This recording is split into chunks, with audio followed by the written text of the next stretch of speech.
حاملہ عورت کے حمل میں آسانی کے لیے وظیفہ، اس کی ڈیلیوری میں آسانی کے لیے قرآن شریف کا ایک وظیفہ ہے۔ قرآن شریف کی 30ویں پارے کی سورت ہے سورہ قریش۔ ایک آسان سی اور مختصر سی سورت ہے یہ، تقریباً ہر آدمی کو، ہر عورت کو آتی ہوگی۔ لإیلاف قریش ایلافہم رحلۃ الشتاء والصیف فلیعبدوا رب ھذا البیت الذی اطعمہم من جوع وآمنہم من خوف۔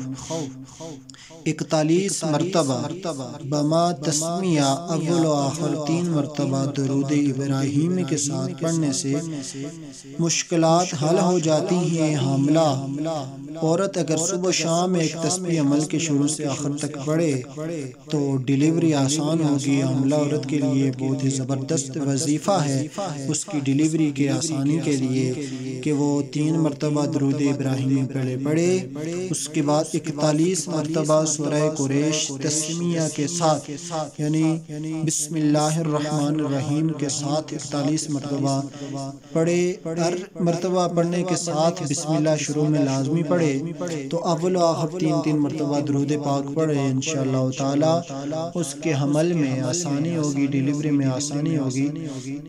تو یہ حاملہ عورت کے لیے بہت ہی زبردست، آسان اور مجرب عمل ہے، مجرب وظیفہ ہے۔ اس کو اس کا معمول بنا لیں، انشاءاللہ تعالی اس سے اور بھی بہت فوائد حاصل ہوں گے۔ جزاک اللہ خیر۔